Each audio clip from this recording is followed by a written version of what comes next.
The moment a stranger laid claim to what I had protected for decades, something in me settled like iron. I have always believed walls and signs mean something, that land remembers its keepers, that names carved into deeds are more than ink and paper.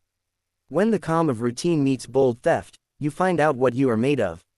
This is not a story about violence, it is about standing steady, about using every lawful trick and stubborn instinct sense to guard what is yours. I would not yield without evidence, patience, and a readiness to fight.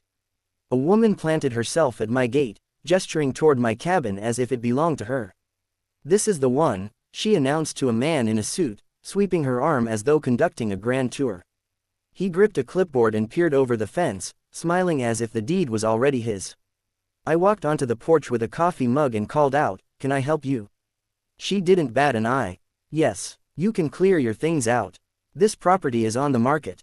At first I laughed, assuming it was some ridiculous mix-up. Then my gaze fell on the for sale sign she had hammered into the soil. My address, my acreage, my cabin, with her name listed as the community representative. "Ma'am, this is my home," I said, moving toward the gate. Her smile was thin and manufactured. "Not anymore. The Hoas decided to sell it. We already have potential buyers." My fingers tightened around the coffee mug. "Interesting," I said slowly, "because last I checked, the WA doesn't own me or my land." She flicked a look at the realtor as if I were being absurd. He murmured into her ear, and she whispered back, "Don't worry, he won't be around much longer." That's when I noticed the lock on my gate, not my lock.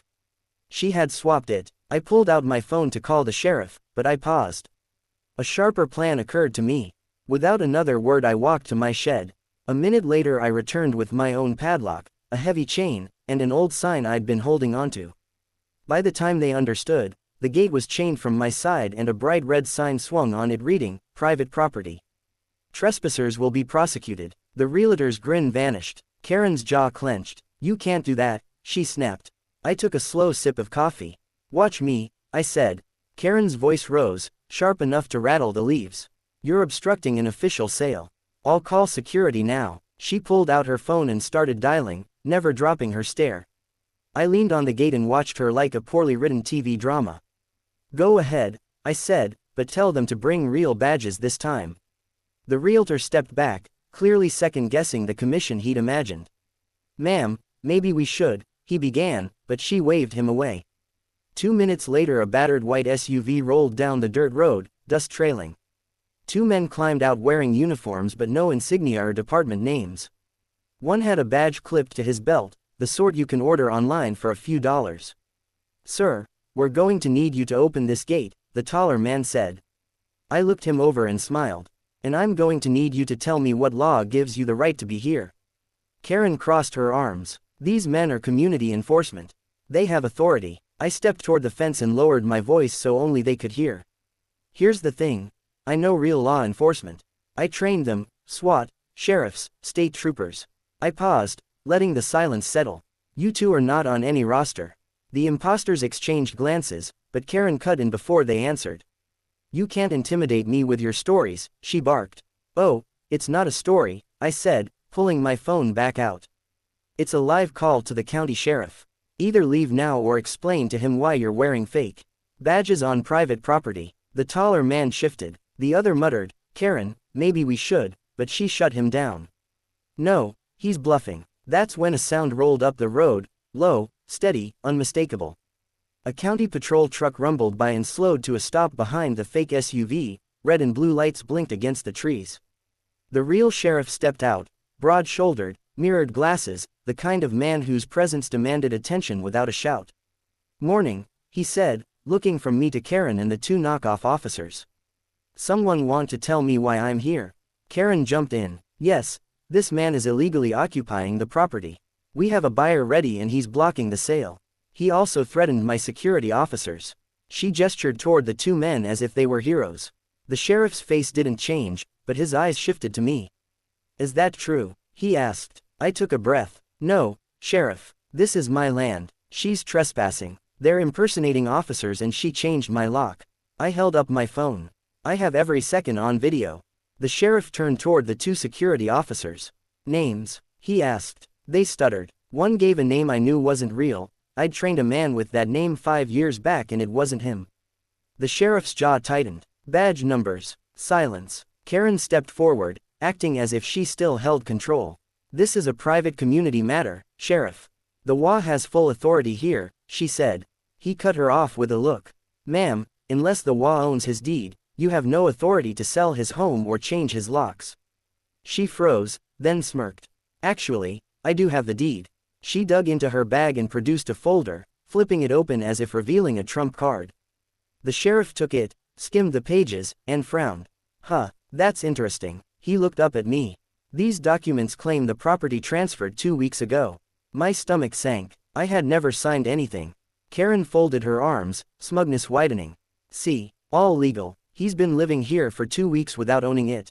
The sheriff handed me the papers. My name wasn't on them. Instead there was a clumsy forged signature and a buyer's name I didn't recognize. That's not my handwriting, I said quietly. Karen shrugged. Doesn't matter. County records show the transfer. We even paid the taxes. I narrowed my eyes. With whose money? She didn't answer, just looked to the realtor, who pretended to check his phone to avoid eye contact. The sheriff rubbed his jaw. This is serious. If these papers are fake, that's felony fraud, but I can't confirm that standing here. Karen jumped in, her voice rising. Fine. While you confirm things, he can pack up and leave. The buyer's already waiting to move in. I stepped closer to the gate. Not happening. Then I leaned toward the sheriff, keeping my voice steady but loud enough for Karen to hear. Sheriff, 2 months ago I installed a new security system. Every visitor's car plate gets scanned. Every delivery, every walk-up, it's all logged with timestamps. And I have backups off-site. For the first time, Karen's confident facade cracked. You can't use that. It's a violation of, she started.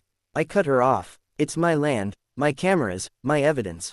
And if we pull the footage from the last 2 weeks, we'll see exactly who walked up to that courthouse with those papers. The sheriff's eyes narrowed like he was already picturing it. All right, he said.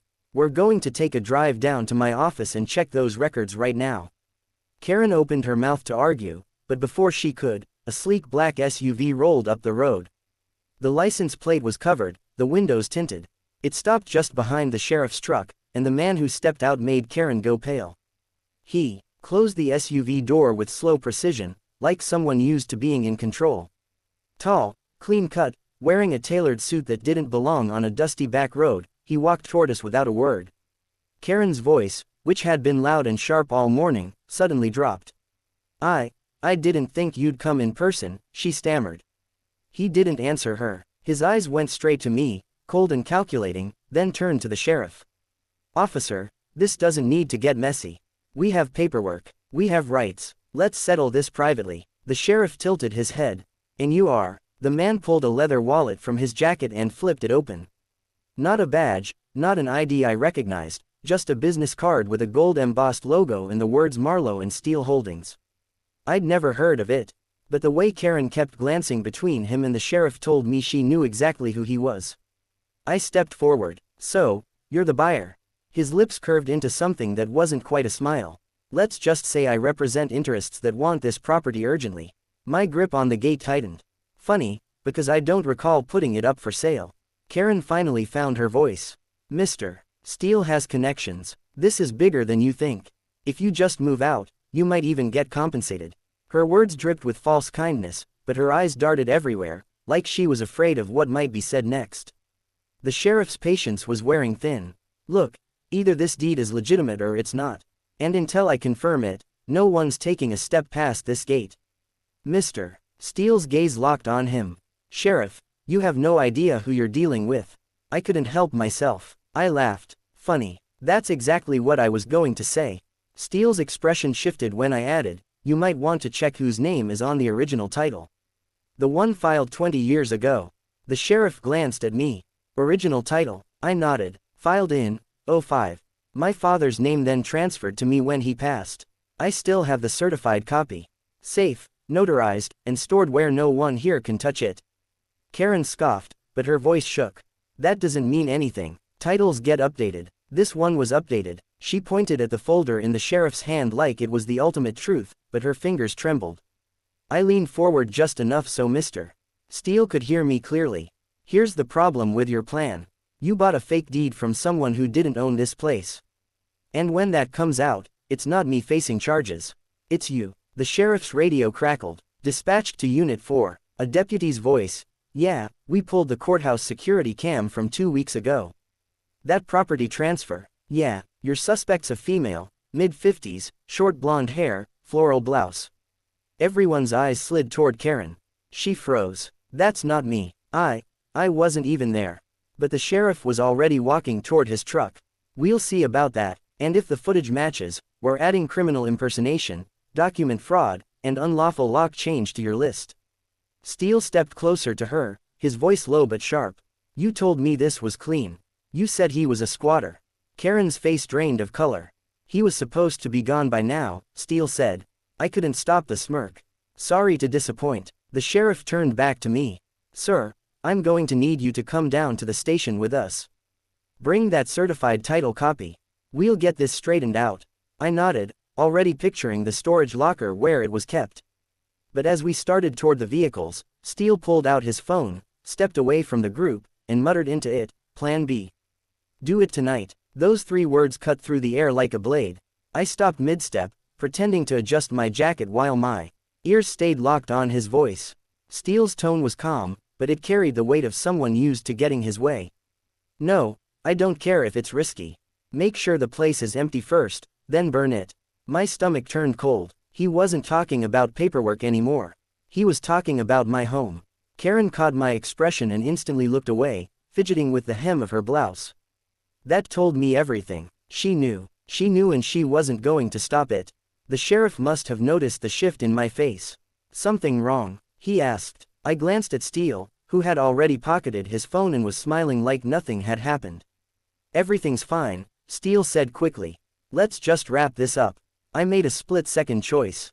I wasn't going to say anything here, not with Karen and Steele both standing in front of me, both willing to twist the truth. Instead I told the sheriff, yeah, fine. But I'll follow you down in my own truck. He nodded. As they pulled away, I didn't head straight to the station. I took the back trail through the woods, one that circled right behind my cabin. From there I could see the road, and within 20 minutes a dark van rolled up, stopping a little too far from the property to be casual. 2 men got out, both wearing gloves. One of them carried a red gas can. I stayed low in the trees, phone in hand, recording every second. The men didn't waste time. They headed straight for my gate, clearly expecting it to be unlocked. When they found my chain and heavy lock still in place, one of them pulled out bolt cutters. That's when I stepped out of the shadows and racked the pump on my shotgun, not aimed at them, just loud enough to make their blood run cold.